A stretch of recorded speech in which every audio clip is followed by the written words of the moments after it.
Persidangan kasus pembunuhan berencana terhadap Brigadir Nofriansah Yosua Huta Barat sudah memasuki pekan ke-9.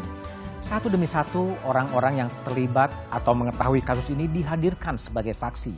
Tak terkecuali Putri Chandrawati. Majelis Hakim mencoba menggali informasi terkait dugaan kekerasan seksual yang dialami istri Verdi Sambo ini. Karena alasan kesusilaan, Majelis Hakim memutuskan menggelar sidang secara tertutup. Apa saja yang disampaikan Putri di sidang tertutup ini?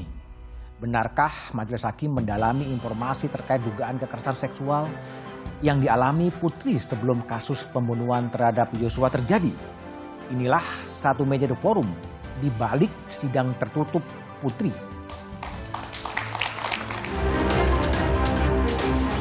Apakah Anda berselingkuh dengan Joshua?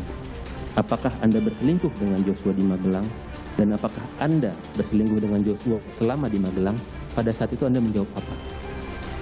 Tidak. Tidak. Anda tahu hasil jawabannya? Tidak. Tidak tahu juga. Tidak ada yang memberitahu kepada saudara?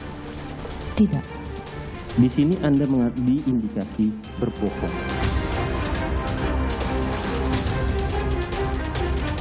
Para pengunjung serta kamera tolong dimatikan semua.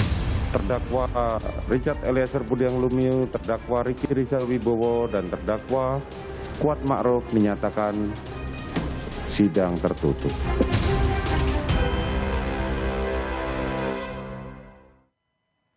Persidangan kasus pembunuhan Yosua menjadi pertaruhan. Apakah keadilan bisa datang dan kebenaran bisa terungkap?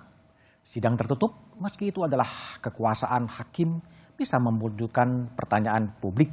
Satu Meja The Forum malam ini mencoba mengungkap ketertutupan sidang menjadi lebih terbuka. Di studio telah hadir dari ujung sebelah kanan Martin Lukasi Manjuntak. Malam, Bung Martin. Selamat kuasa malam. hukum keluarga Yosua. Di sebelah kanan saya ada Roni Talapesi, kuasa hukum Eliezer. Malam, Bang Roni. Di sebelah kiri saya ada Abdul Fikar Hajar, pengamat hukum pidana. Malam, Bang Fikar. Dan di ujung sebelah kiri ada Febri Diansah, kuasa hukum Putri Chandrawati. Dan melalui sambungan Zoom ada Nur Syahbani Kaca Sungkana, Ketua Pengurus Asosiasi LBH Apik Indonesia. Malam, Mbak Nur. Ya, sebelum saya memulai diskusi, kita coba lihat tayangan berikut ini. Drama perkara pembunuhan berencana terhadap Brigadir Yosua masih berlanjut di Pengadilan Negeri Jakarta Selatan. Puluhan saksi sudah dihadirkan di persidangan, hingga kesaksian yang paling ditunggu, yakni Putri Chandrawati alias PC. Putri Chandrawati dihadirkan sebagai saksi untuk terdakwa Richard Eliezer, Ricky Rizal, dan Kuat Ma'ruf. Awalnya, sidang berlangsung terbuka kala PC menceritakan kronologi di Magelang. Hingga tiba pertanyaan hakim apa yang terjadi di Magelang pada tanggal 7 Juli. Apakah saudara merasa terbebani dengan pemeriksaan secara terbuka dalam konteks perbuatan asusila? Iya, Yang Mulia. Bila berkenan, sidang tertutup. Terima kasih. Baik, saudara penuntut umum, saudara penasihat hukum, seperti yang tadi saya sampaikan, sidang kita nyatakan tutup, ya, dan para pengunjung serta kamera tolong dimatikan semua. Sidang perkara terdakwa Richard Eliezer Budiang Lumiu, terdakwa Ricky Rizal Wibowo, dan terdakwa Kuat Ma'ruf menyatakan sidang tertutup.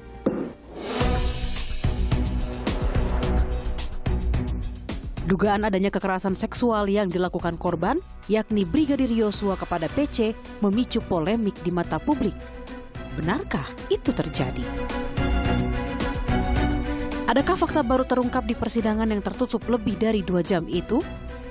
Dan benarkah ini yang dimaksud pernyataan Menko Polhukam Mahfud MD pada Agustus lalu? Terkait motif Sambo yang hanya boleh didengar oleh orang dewasa. Ini sudah jelas pelakunya, tapi motifnya apa? Gitu. Lalu saya bilang, kalau motif biar dikonstruksikan hukumnya oleh Polri, jangan tanya ke saya gitu. Karena apa? Karena ini menurut saya sensitif. Apa sensitifnya? Ngangkut orang dewasa. Satu ya, pertama katanya pelecehan. Pelecehan itu apa sih? Apakah membuka baju atau apa? Gitu kan, itu untuk orang dewasa. Yang kedua katanya perselingkuhan 4 segi. Lalu siapa yang bercinta dengan siapa? Gitu kan? Lalu yang ketiga ada yang terakhir yang muncul karena perkosa. Upaya usaha perkosaan lalu ditembak. Itu kan sensitif. Jadi yang buka tuh jangan saya bilang biar polisi aja, karena itu uraiannya panjang gitu. Nanti publik yang membuka kepada polisi yang membuka ke publik lalu dibuka di pengadilan oleh jaksa. Kalau tanya ke saya nanti malah salah. Banyak spekulasi di sidang tertutup. Saya akan tanya kepada Febri Diansah, kuasa hukum Putri Candrawati. Hampir 3 jam. Apa yang disampaikan dalam sidang tertutup itu sebetulnya? Gini, kalau persidangannya tertutup berarti tidak bisa disampaikan materinya ke publik. Sama sekali publik tidak boleh tahu. Pertama, kami ingin tegaskan, pada dasarnya kami punya komitmen yang sama agar persidangan ini dilakukan secara objektif dan secara terbuka. Tapi memang peraturan perundang-undangan kita termasuk ada pedoman mengadili perempuan dan anak yang dibuat oleh Mahkamah Agung memungkinkan ada bagian tertentu yang dibuat tertutup, dan tentu itu sudah diputuskan oleh Majelis Hakim. Kalau kita dengar tadi Bu Putri menyampaikan kalau diperkenankan persidangannya tertutup. Jadi sebenarnya itu sepenuhnya kembali pada Tapi itu artinya atas permintaan Putri Candrawati yang meminta kalau diperkenankan sidang itu tertutup. Ya, sebagai korban dugaan kekerasan seksual tersebut, wajar Bu Putri meminta hal tersebut. Bahwa kemudian hakim mengabulkan agar hakim juga bisa mempertimbangkan dan menggali kebenaran material, melihat fakta-fakta yang ada, kemudian apakah hakim yakin atau tidak yakin, itu kan dia perlu menggali lebih jauh. Dan saksi pada saat itu tentu perlu bicara dalam keadaan tanpa tekanan, dalam keadaan bebas. Dan kita tahu seorang korban kekerasan seksual, dia punya hambatan psikologis yang sangat besar pada saat itu. Adakah sesuatu yang tidak pernah didengar publik dalam kesaksian hampir 3 jam yang disampaikan oleh Putri Candrawati? Sebenarnya yang disampaikan itu sama dengan yang disampaikan di dalam berkas perkara. Jadi secara detail yang disampaikan adalah peristiwa yang terjadi pada tanggal 7. Yang kita sebut dengan dugaan kekerasan seksual. Jadi terminologinya sebenarnya ada beberapa. Kalau kita bicara soal undang-undang yang terbaru di tahun 2022 itu konsepnya kekerasan seksual. Ada berbagai bentuk kekerasan seksual. TPKS? Ya, TPKS. Kalau bicara di KUHP, babnya terkait dengan asusila. Inilah yang disebut oleh Kapolri pada saat itu dalam rapat dengar pendapat dengan DPR. Dalam bahasa yang lain tadi Prof. Mahfud, Menko Polhukam menyebut secara berbeda. Tapi poin utamanya adalah kalau bagi kami ya, bagaimana membuktikan adanya dugaan kekerasan seksual tersebut. Kami paham kasus ini bukanlah kasus yang menggunakan delik TPKS. Betul, kami memahami itu. Tapi dalam rangkaian peristiwa pidana, dugaan pembunuhan atau pembunuhan berencana ini, ada satu peristiwa yang kami identifikasi terjadi pada tanggal 7, yaitu dugaan kekerasan seksual. Yang menjadi penyebab? Yang menurut kami dari berkas yang ada, jadi kami kan meneliti berkas dan mengikuti fakta persidangan. Yang kami temukan adalah ada 4 bukti dugaan kekerasan seksual. 4 bukti ini mulai dari keterangan saksi, kemudian keterangan ahli, alat bukti surat, hasil pemeriksaan psikologi forensik yang dilakukan oleh ahli yang diminta oleh penyidik Mabes Polri ya pada saat itu, bukan kuasa hukum. Dan yang keempat, ada yang disebut dengan bukti petunjuk. Dalam konteks ini adalah circumstantial evidence. Dan itu terungkap di Putri Candrawati ketika dalam sidang tertutup semua, diungkapkan? Bu Putri hanya mengungkapkan apa yang ia ketahui dan apa yang ia rasakan pada saat itu. Bu Putri tidak mengungkapkan bukti-bukti yang lain, karena bukti yang lain kan yang mengungkapkan ada ahli, ada surat, dan ada 2 saksi yang melihat secara persis Bu Putri keluar di luar kamar. Jadi pasca peristiwa dugaan kekerasan seksual itu, 2 saksi ini melihat Bu Putri dalam keadaan setengah pingsan, waktu itu misalnya Kuan Ma'ruf mengatakan Bu Putri tertutup matanya tapi semuanya berantakan. Susi juga melihat sebagai ART pada saat itu. Jadi apapun yang terjadi di dalam kamar, mereka melihat ada kekerasan, ada dampak kekerasan yang dilihat di luar kamar. Kalau yang terjadi di kamar, kita tidak bisa punya saksi yang lain. Yang ada saat ini hanya keterangan Bu Putri, karena yang tahu kan cuma 2 orang pada saat itu. Tapi keterangan Bu Putri ini tidak bisa berdiri sendiri. Ada tadi ya, ada bukti lain yang relevan, yaitu keterangan psikologi forensik. Baik. Yang kita sebut apsifor. Baik. Roni, Anda ikut mendengarkan keterangan Bu Putri dalam sidang tertutup? Iya, Mas Budiman. Apa yang digali oleh hakim? Ya tentunya kalau saya lihat kemarin hakim menggali terkait dengan peristiwa tanggal 7 ya. Apa itu? Yang terkait tadi disampaikan oleh Mas Febri terkait dengan pelecehan ya, dugaan pelecehan ya. Seperti apa sih persisnya? Nah, dalam posisi ini Mas Budiman, klien saya kan... Wah, Anda kan dengar di situ. Iya, mendengar ya. Enggak, ini kita harus, saya bicara dulu posisi klien saya. Tapi kalau yang saya ikuti ya, itu menanyakan terkait dengan peristiwa yang tanggal 7 yang tadi disampaikan bahwa ini bukan untuk dibuka untuk umum ya. Artinya memang betul-betul tidak boleh diceritakan. Sesuatu yang sangat-sangat konfidensial karena kesusilaan itu. Saya pikir ya karena ada kesusilaan itu ya, seperti itu. Eliezer tahu ada peristiwa di Magelang itu? Nah, kalau posisinya Eliezer kan waktu itu dia sedang mengantarkan makanan. Oh, nggak tahu juga berarti? Dia nggak tahu. Oke. Bung Martin, jadi kekeh bahwa kira-kira kausa prima ini adalah pelecehan atau kekerasan seksual? Saya tuh sebenarnya bingung ya sama cara pikir rekan saya ini ya. Beliau ini masih memposisikan klien yang sebagai terdakwa ini adalah sebagai korban. Dari mana itu dasar hukumnya gitu ya? Seorang terdakwa dianggap sebagai korban. Putusan hukumnya juga belum ada, ya. Bukti-buktinya juga nihil. Dugaan. Tadi dibilang korban. Sekarang yang saya mau tanya, untuk mendefinisikan suatu orang kenapa menjadi korban, mempertahankan harus ada konstruksi putusan pelecehan atau seksual? minimal ada laporan polisinya. Ini laporan polisi sudah di SP3. Tapi kan di Jakarta itu. Iya, makanya saya lanjutin lagi. Lalu karena angan-angannya tidak tercapai. Angan-angan. Apa itu? Putri Chandrawati itu berangan-angan diperkosa sama anak klien saya. Kenapa? Karena yang bersangkutan mendalilkan diperkosa tanpa ada bukti yang kuat. Satu saksi bukan saksi. Walaupun di Undang-Undang TPKS satu korban dan satu alat bukti lain itu dan plus keyakinan hakim bisa. Tapi tadi rekan saya bilang ini bukan perkara TPKS. Dan yang paling penting bukti krusialnya, Mas Budiman, harus ada visum et repertum. Tanpa ada visum et repertum itu hanya klaim sepihak yang tidak dapat dipastikan kebenarannya. Tadi rekan Febri mengatakan ya, Bu Putri setengah pingsan. Yang saya mau tanya, kalau setengah pingsan itu kayak gimana sih? Apa dari perut ke kaki? Atau dari perut ke kepala itu setengah pingsan? Atau setengah badan ke kiri? Atau setengah badan ke kanan? Nah, kalau setengah pingsan pasca diperkosa, kan kalau diperkosa pasti kan nggak pakai celana dalam ya? Siapa yang pakai celana dalamnya itu?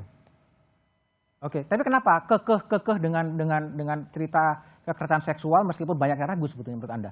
Tadi sebenarnya Pak Mahfud aja udah kasih kode. Kalau membuka baju sendiri apakah kekerasan seksual? Makanya rekan Febri itu tadi gagal paham lagi memahami antara asusila dan TPKS.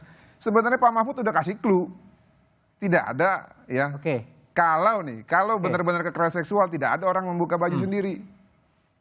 Oke, Mbak Nur, saya tanya kepada Mbak Nur ya, sebagai aktivis perempuan yang banyak mengadvokasi kasus-kasus kekerasan seksual terhadap perempuan, Anda menilai cerita dari Putri itu seperti apa sih Mbak Nur?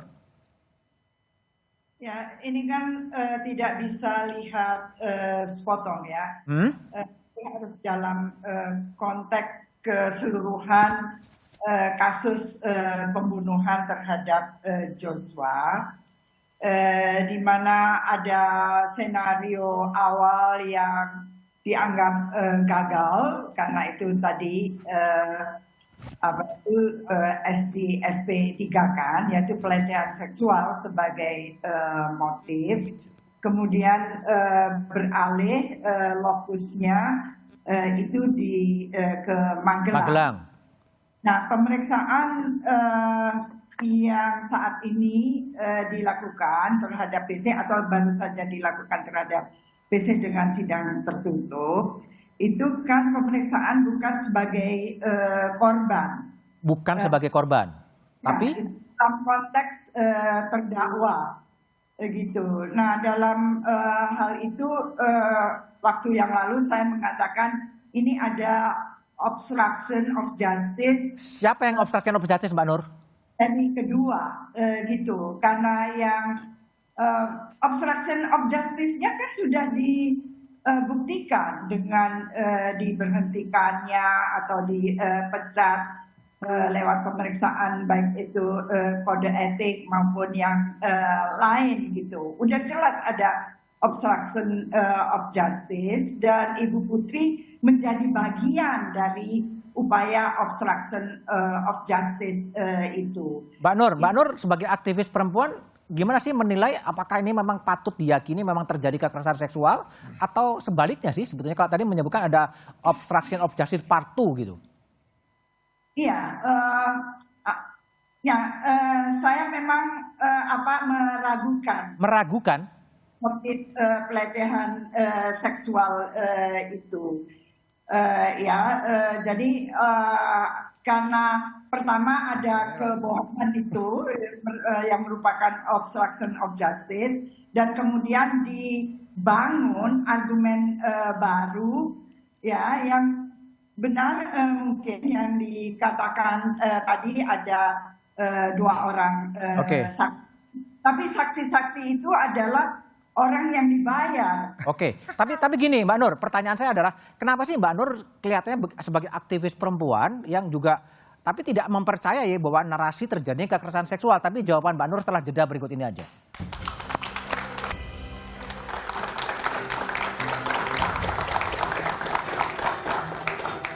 Masih bersama saya Budiman Tandurjo di Satu Meja The Forum. Saya kembali ke Nur Syahbani Kaca Sungkana. Mbak Nur, saya menangkap kesan Anda tidak percaya bahwa terjadi kekerasan atau pelecehan seksual di Magelang. Kenapa? Ya, begini ya. Secara umum harus kita akui dan sadari bahwa kekerasan seksual itu terjadi karena adanya ketimpangan relasi gender. Ketimpangan relasi antara laki-laki dan perempuan, relasi kuasa. Tapi dalam konteks PC, saya kira itu tidak ada ketimpangan relasi kuasa itu. Justru PC itu harusnya dilihat sebagai seorang yang punya kuasa, yang agensi. Karena Joshua itu kan bawahannya, bahkan disuruh-suruh ke pasar, beli kereta, belanja. Itu tidak ada sekali. Dan ini yang meragukan bahwa perkosaan atau sekarang turun derajatnya menjadi pelecehan seksual itu terjadi. Nah, dalam kultur polisi ya di mana masuk aja siapa komandan atau maaf komandan atau apa itu rasanya tidak mungkin. Lalu kita harus lihat juga keseluruhan kasus yang berkaitan dengan konsorsium itu dan lain sebagainya. Ya, jadi Mbak Nur, tadi Mbak Nur menyebutkan ini obstruction of justice part 2. Itu gimana penjelasannya?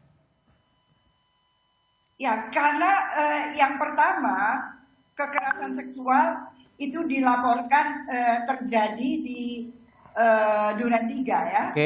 Terus pindah ke Magelang. Tapi kemudian itu di SP3 kan oleh polisi karena tidak terbukti. Lalu kemudian entah bagaimana pindah ke Magelang. Oke, baik. Kembali ke Bung Febri. Bung Febri, ini banyak sebetulnya orang ragu sebetulnya. Tapi gimana sih meyakinkan publik bahwa kekerasan seksual itu memang terjadi sebetulnya? Saya tidak bisa salahkan kalau banyak pihak yang ragu. Kenapa ya? Karena tadi yang disampaikan oleh Mbak Nur, ada keraguan yang timbul di publik karena pernah ada fase, ada tahapan yang namanya fase skenario. Fase pembohongan lah ya, kira-kira gitu. Fase kegelapan, fase kebohongan, dan lain-lain. Ketika saya dan teman-teman itu bertemu dengan Pak Ferdi Sambo, saya bilang, kita sulit menjelaskan pada publik kejadian yang sebenarnya tanpa mengakui terlebih dahulu ada fase ini. Nah, itulah yang juga kami buktikan dalam proses persidangan dan diakui sebenarnya oleh Pak Ferdisambo. Kalau kita bicara fase skenario, ada 2 skenario sebenarnya. Satu, skenario tembak-menembak. Ini nggak ada. Tembak-menembak ini nggak ada. Bohong Yang besar, ada ya? adalah penembakan. Oke. Yang kedua, skenario, kalau ada tembak-menembak tentu harus ada penyebab. Ya. Maka muncullah skenario kedua, pelecehan seksual di Duren 3. Ini menurut saya dan kalau dilihat di fakta sidang sebenarnya confirm. Inilah 2 skenario. Dan bahkan kepada para saksi termasuk Richard kemarin kami tanya, ada nggak skenario lain selain 2 ini? Nggak ada. Artinya apa? Kita pisahkan dulu mana fase kegelapan dan mana fase berikutnya agar tidak tercampur. Itu yang pertama. Yang kedua, sebenarnya tidak tepat juga kalau mengatakan awalnya di Duren 3 kemudian pindah ke Magelang. Sebenarnya tidak tepat, karena justru di fakta-fakta awal yang muncul itu, peristiwa sebenarnya adalah dugaan kekerasan seksual di Magelang. Kami ketika baru menjadi kuasa hukum juga tentu tidak bisa langsung menelan sepenuhnya. Makanya kami lakukan verifikasi terhadap berkas-berkas yang ada. Tadi saya bilang ada 4 bukti ya. Nah, kalau kita baca lebih detail, hasil pemeriksaan psikologi forensik itu terkait dengan keterangan Bu Putri disebutkan misalnya, 1, keterangan tersebut konsisten. Itu bukan kami yang menyebut ya. Konsisten apanya? Konsisten terkait dengan peristiwa dugaan kekerasan seksual di Magelang. Yang kedua, tidak ada indikasi malinggering. Malinggering atau kebohongan yang disampaikan. Yang ketiga, keterangan tersebut sesuai dengan indikator kredibel. Ini psikolog forensik yang menyampaikan. Jadi ada bukti-bukti yang... Buktinya itu ya, yang dimiliki nanti ya? tentu jaksa juga akan menghadirkan, karena itu bukti surat dan bukti ahli. Bisa dielaborasi lebih lanjut. Baik, Bung Fikar. Sebelumnya, Bang, tambahan sedikit lagi. Kita juga perlu ingat, Komnas Perempuan sebenarnya pernah menyampaikan ada dugaan kekerasan seksual, dan Komnas HAM merekomendasikan agar dugaan kekerasan seksual ini diusut lebih lanjut yang di Magelang. Jadi nggak tiba-tiba Bung Fikar, muncul. sebagai ahli hukum pidana, ini gimana sebuah kekerasan atau pelecehan yang dugaan pelakunya juga meninggal dan nggak ada saksi, sebetulnya gimana? Iya, ya kalau melihat prinsip pidananya ya begitu pelakunya meninggal selesai sebenarnya. Selesai, tidak ada penuntutan. Tapi kok dikembang-kembangkan terus? Nah, ini kan kaitannya dengan menjadi motif dia, menjadi motif ketika kemudian terjadi ada penembakan itu. Gitu. Nah, ini yang kemudian dibuka terus gitu, seolah-olah memang ada motif-motif ini gitu. Nah, itu yang saya kira. Jadi kalau menurut feeling Anda ini gimana? Ini memang sesuatu yang tadi Mbak Nur kan mengatakan ini obstruction of justice part 2 lah kira-kira. Ya. Kalau Anda lihat? Ya, saya juga sependapat begitu. Ya, artinya ini sebenarnya. Pendapat begitu tuh kekerasan seksualnya nggak ada gitu maksudnya? Iya. Lalu kenapa nembak? Nah, itu yang kemudian dia terlalu termakan oleh perkataan istrinya itu. Jadi karena istrinya bercerita begini-begini. Nah, itu yang menurut saya. Sumbu pendek, hajar, kira-kira gitu. Menjadi tidak rasional orang laki-laki kan. Begitu istrinya merasa diganggu langsung kemudian dia timbul tanpa ada klarifikasi kejadiannya yang sebenarnya. Oke, kita coba lihat ya tayangan bagian dari pemeriksaan di persidangan. Saudara punya hubungan apa dengan Yosua? Maksudnya? Ada hubungan yang lebih dari sekedar ajudan dengan atasan? Yosua adalah driver saya. Ya. Dia saya anggap sebagai anak kami. Oke. Hanya itu saja? Iya. Tidak ada hubungan romantis di antara kalian berdua? Tidak ada. Tidak ada. Baik. Saudara pernah dites poligraf, bukan? Lie detector. Iya, pernah. Pernah. Anda tahu ditanyanya tentang apa? Saya lupa. Lupa. Bisa lebih digali lagi mungkin ingatannya? Coba tenang dulu. Karena saksi tidak ingat, Bapak kami akan bacakan pertanyaannya. Baik, silakan. Sebentar yang mulia. Dalam pertanyaan, apakah Anda berselingkuh dengan Joshua? Apakah Anda berselingkuh dengan Joshua di Magelang? Dan apakah Anda berselingkuh dengan Joshua selama di Magelang? Pada saat itu Anda menjawab apa? Tidak. Tidak. Anda tahu hasil jawabannya? Tidak. Tidak tahu juga. Tidak ada yang memberitahu kepada saudara. Tidak. Di sini Anda diindikasi berbohong. Bagaimana dengan ini? Saya tidak tahu. Anda tidak tahu sama sekali? Tidak. Baik. Itu adalah bagian bagaimana jaksa mengejar kesaksian dari Putri. Bung Fikar, kenapa jaksa memainkan strategi dengan mengungkapkan tes kebohongan segala? Kenapa dikejar itu sebenarnya? Ya, karena itu kan yang menjadi motif gitu, ya. Bahwa ada pembunuhan yang sudah terjadi dengan penembakan itu satu realitas yang tidak bisa dibantah itu. Ya, saksi siapapun pasti akan membenarkan gitu. Tetapi motif ini kan juga menjadi penting ketika ingin meletakkan tanggung jawab atas perbuatan itu sesungguhnya ada di mana gitu. Jaksa mengungkapkan hasil tes kebohongan dan mengatakan itu bohong. Sebetulnya jaksa untuk melemahkan sebuah skenario buat terjadi pelecehan seksual. Ya, menurut saya sebenarnya jaksa berpendapat begitu, tidak ada kekerasan seksual itu. Tetapi ada menjadi sangat mungkin ada motif lain gitu. Cuma itu tidak terungkap gitu. Itu yang. Dan cara jaksa untuk melemahkan skenario itu dengan membuka tes kebohongan itu. Tes kebohongan itu gitu. Jadi dengan membuka tes kebohongan itu kan akan kelihatan gitu. Sebenarnya motif yang sesungguhnya bukan itu, ada motif lain. Motif apa?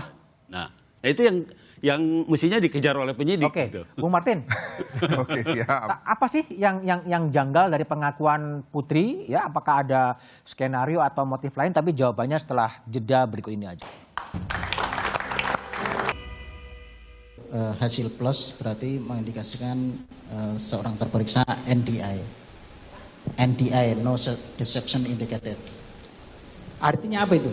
Tidak terindikasi berbohong. Tidak terindikasi berbohong. Kalau terdakwa Sambo apa? Terindikasinya apa? Minus. Siap. Minus. Siap. Kalau minus apa? Terindikasi berbohong. Terindikasi. Siap. Sebutin aja besar. Tidak apa-apa, kamu ahli kok. Siap. Terindikasi berbohong. Siap. Kalau terdakwa Putri. Terindikasi berbohong. Siap. Kalau terdakwa Kuat.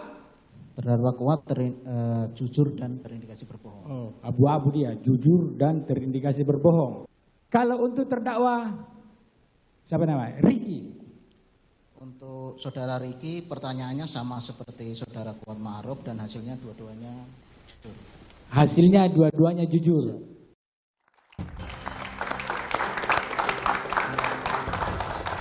Baik, untuk memperjelas kita coba lihat grafis yang coba telah dirangkum oleh tim Satu Meja untuk menjelaskan bagaimana sebenarnya kebohongan atau ketidakbohongan dari para aktor yang terlibat dalam kasus Sambo. Ini skor lie detector dari Richard Eliezer plus 13 ya, yang mengindikasikan bahwa jujur ya, lalu kemudian Verdi Sambo minus 8 yang mengindikasikan bohong. Putri Chandrawati minus 25 mengindikasikan kebohongan menurut keterangan ahli ya yang kita rangkum. Lalu Kuat Ma'ruf ini pemeriksaan pertamanya plus 9, pemeriksaan keduanya minus 13. Ya, ini agak bisa kadang jujur kadang enggak jadi bahasa saya. Tapi kemudian Ricky Rizal mengatakan pemeriksaan pertamanya plus 11 dan pemeriksaan keduanya plus 19. Jadi Putri yang rekor ya, minus 25 kira-kira. Bung Martin, jadi kalau janggal, ada apa yang janggal menurut Anda dengan pemeriksaan kesaksian dan pemeriksaan dari tes kebohongan itu? Kalau janggal ya menurut saya, apa yang disampaikan Putri itu memang banyak yang janggal. Banyak yang janggal? Seperti contoh bahwa dia mengatakan Joshua itu hanya supir. Padahal ada jejak digital ya, ketika Joshua ulang tahun, Putri yang mengucapkan selamat ulang tahun dan mengatakan bahwa Joshua adalah bodyguard yang terbaik. Apakah driver sama dengan bodyguard? Saya pikir tidak. Ya bisa aja kalau rangkap jabatan kan? Oh, nggak bisa dong. Kenapa enggak? Oke, terus? Driver ya bawa mobil, kalau bodyguard itu mengamankan. Dan ingat loh, ada tanda SUA. Yang kata orang-orang nih ya, saya nggak tahu ya. Kalau kepastiannya kan pasti Bu Putri yang lebih tahu ya. Tapi idealnya kata SUA itu adalah special UR. Makanya dari sini dikaitkan dengan hasil poligraf yang menanya apakah Bu Putri memiliki hubungan affair dengan Joshua. Saya melihatnya begini ya, secara garis besar saya menolak. Karena saya yakin Joshua itu tidak suka sama Bu Putri sebagai ketertarikan lawan jenis, tapi sukanya sebagai orang tua angkat ya. Karena memang orang tuanya di Sungai Bahar pernah menyampaikan bahwa kami orang tua kandungmu, tapi yang di Jakarta itu anggaplah orang tua angkatmu. Nah, namun kita kan nggak tahu apa yang ada di dalam isi kepalanya Bu Putri.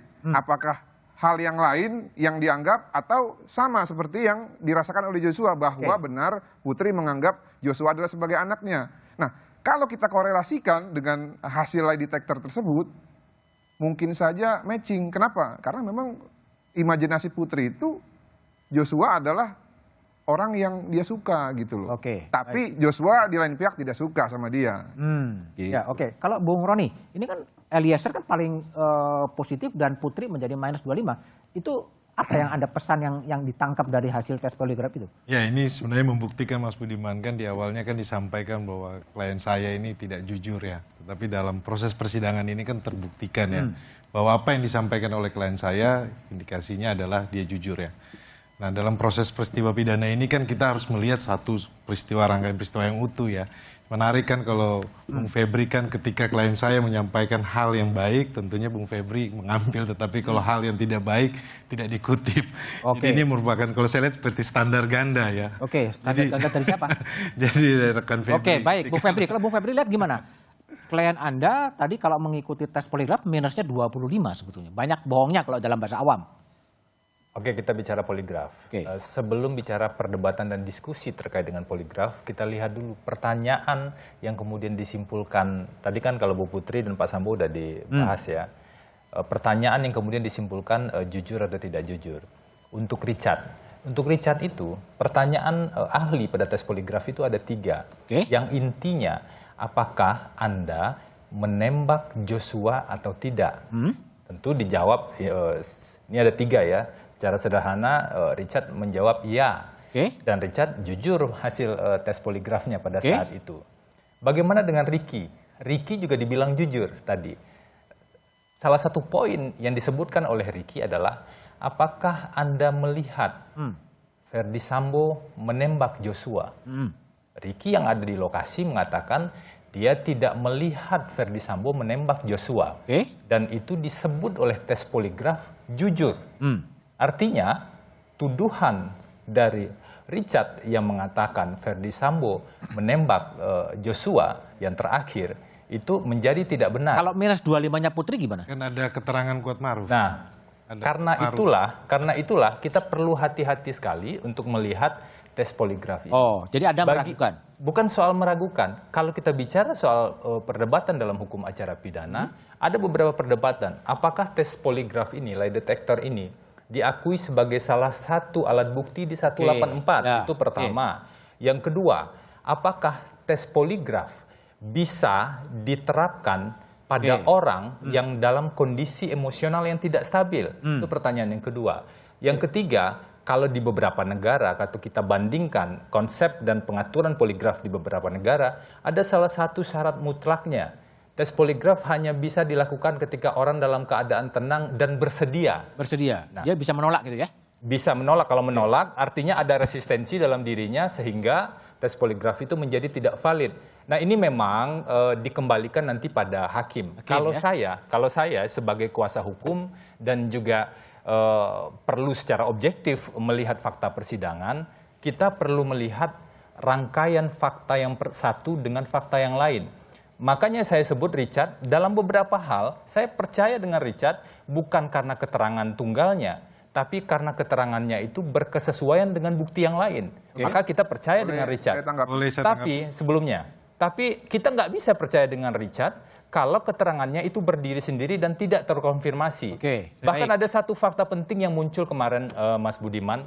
Richard mengaku berbohong dalam keterangan BAP tanggal 5 Agustus. Dan ketika dikejar, Richard bilang tidak ada tekanan dari siapa-siapa dan tidak ada pesanan dari siapa-siapa.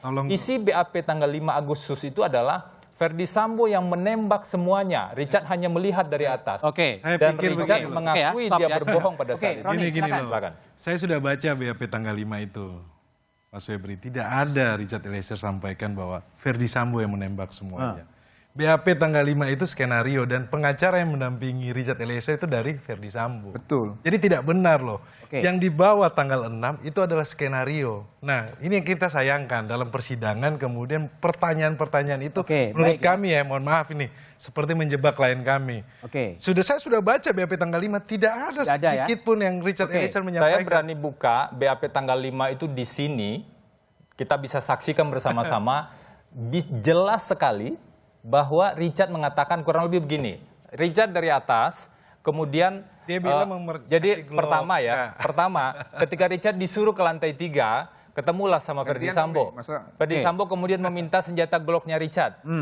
Kemudian Verdi Sambo seolah-olah membawa senjata Glocknya Richard. Di duren 3, Richard naik ke lantai 2 dan kemudian mendengar suara letusan di bawah. Dia turun. Verdi Sambo, Joshua sudah tergeletak, Verdi Sambo menembak semuanya, dan kemudian Verdi Sambo menyerahkan senjata ke Richard. Itu BAP tanggal 5 yang pertama kali berubah dari skenario, dan Richard mengakui dia bohong pada saat itu. Ketika kami kejar. Coba Roni, BAP itu kita harus lihat bersama dong, Mas. Iya, makanya bisa kita lihat bersama. Jangan ini sepotong maksud saya. Baik ya, itu tapi gimana Bung Fikar? Kalau lihat Anda tadi secara keilmuan Anda kan akademisi hukum pidana dengan minus 25 untuk Putri Candrawati. Apa yang mau disampaikan sebetulnya? Ya, menurut saya agak mengerikan juga. Artinya keterangannya hampir hampir tidak ada yang benar kan begitu. Hampir tidak ada yang benar. Iya. Ya kan minusnya terlalu banyak gitu. Itu yang Tapi itu kesaksian apa? Apakah memang hobinya bohong atau hanya keterangan tertentu aja sih yang bohong? Menurut saya sudah menjadi bagian dari bagian dari perilaku gitu loh. Ya, perilaku saya. Hasil tes poligraf itu pengertian minus 25 itu apa? Kesaksian yang diterangkan itu atau memang menjadi sebuah habit keseluruhan sih membacanya? Kan begini, ketika orang menjawab satu pertanyaan, itu juga akan dipengaruhi oleh kebiasaan-kebiasaan sehari-harinya gitu. Nah itu yang ketika dia timbul niat umpamanya untuk menjawab pertanyaan itu secara jujur atau gimana, itu pasti ada gangguan-gangguan juga kalau memang biasa merekayasa atau biasa itu pasti nggak ini. Baik. Kayak ke Mbak Nur lah. Mbak Nur yang memang sering sekali untuk menangani kekerasan seksual, tapi dalam proses pembuktian ya, terjadi atau tidak terjadinya kekerasan atau pelecehan seksual itu gimana sih? Betapa sulitnya atau betapa mudahnya? Tapi jawabannya setelah jeda berikut ini.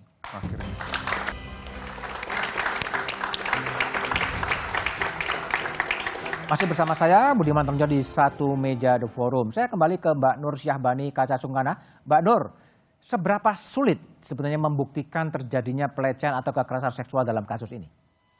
Ya memang sulit. Pertama karena biasanya terjadi di ruang tertutup. Kemudian korban tidak segera melapor karena dunia keseluruhan akan menuduh dia sebagai penggoda dan lain sebagainya, dan korban berkecenderungan membasuh, menghilangkan bekas-bekas sehingga tidak ada bukti otentik lagi, dan kemudian ya bias dari para penegak hukum itu sendiri melihat kekerasan seksual. Bung Martin. Jadi Bung Martin lihat sebetulnya pelecehan seksual ini memang bagian dari strategi dari Sambo untuk memperingan hukuman. Bukan. Saya lihat memang yang pertama mereka mau mencari alasan. Pembenar. Alasan apa sih yang benar gitu ya. Sehingga membunuh berencana itu bisa diterima oleh masyarakat, diterima oleh hakim, diterima oleh jaksa. Nah, kalau Joshua ini dibangun sebagai seorang yang berkarakter antagonis, maka mungkin saja dapat dimaklumi untuk dibunuh. Nah, namun kan sulit untuk dipahami oleh masyarakat dengan konteks dan kondisi PC dan Sambo, ya, dengan historinya juga sebagai pembohong dan pelaku obstruction of justice, untuk dipercaya. Nah, tadi rekan Febri mengatakan bahwa ingin membandingkan dengan di negara-negara lain ya, mengenai penggunaan lie detector. Nggak bisa begitu rekan, sistem hukumnya aja beda. Kalau di Amerika itu kan common law system, kita civil law system.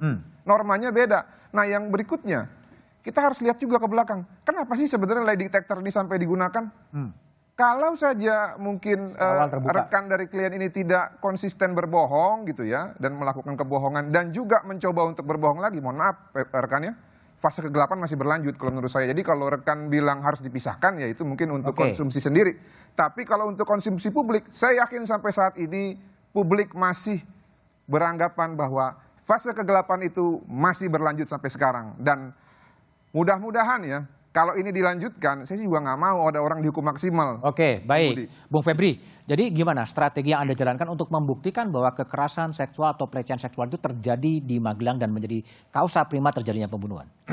Pertama, poin yang paling krusial adalah pembunuhan sudah terjadi.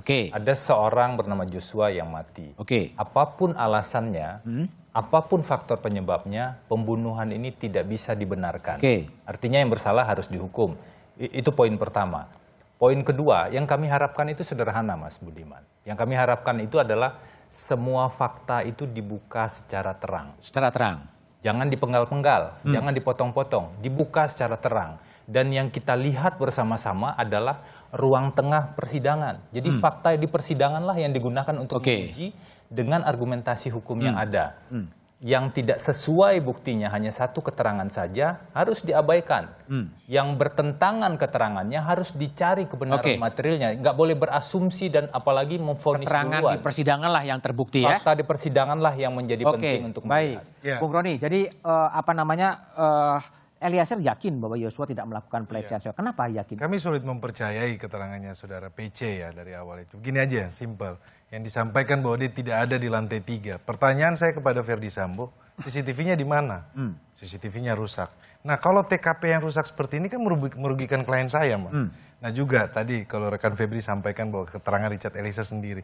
Richard Eliezer sampaikan bahwa ketika mempacking barang tersebut, ada Bu PC, ada si Ricky, di situ kan disuruh bersihkan barang-barang tersebut karena takutnya ada DNA dari Ferdy Sambo. Nah itu juga pun Ricky Rizal menyampaikan di persidangan, betul gitu loh. Itu kan fakta persidangan bahwa Richard Eliezer tidak berdiri sendiri.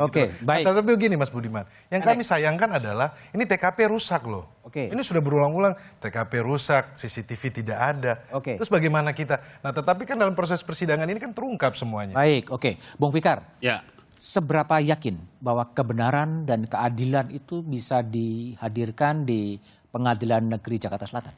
Ya, saya kira satu ya, korban sudah ada. Kan sekarang sebenarnya tinggal mencari motif sebenarnya. Motif yang pasti itu apa? Nah, motif itu sudah terbuka kalau menurut saya. Tinggal nanti hakim akan menyimpulkan berdasarkan keterangan-keterangan saksi yang lain gitu. Meskipun umpamanya dari satu motif ke motif lain sebenarnya ada singgungannya gitu ya, dan itu memudahkan hakim nantinya untuk menyimpulkan satu. Artinya kebenaran dan keadilan akan terungkap di Pengadilan Jakarta Selatan? Saya kira juga akan gitu, karena memang sudah semua dibuka gitu. Bahkan kalau umpamanya nanti pengacaranya Pak Sambo dan Bu ini membawa saksi-saksi yang meringankan, saya kira itu juga akan lebih membantu. Lebih membuka. Baik Bung Fikar, Bung Febri, Bung Roni, dan Bung Martin, Mbak Nur Syahbani Kacasena, terima kasih telah bergabung di satu meja The Forum. Publik menunggu akhir drama Duren 3 dengan sutradara Ferdy Sambo. Publik berharap pengadilan bisa mengungkap kebenaran dan menghadirkan keadilan. Keadilan bagi korban dan keadilan bagi masyarakat. Demikian satu meja The Forum ini. Sampai jumpa pekan depan. Selamat malam dan terima kasih.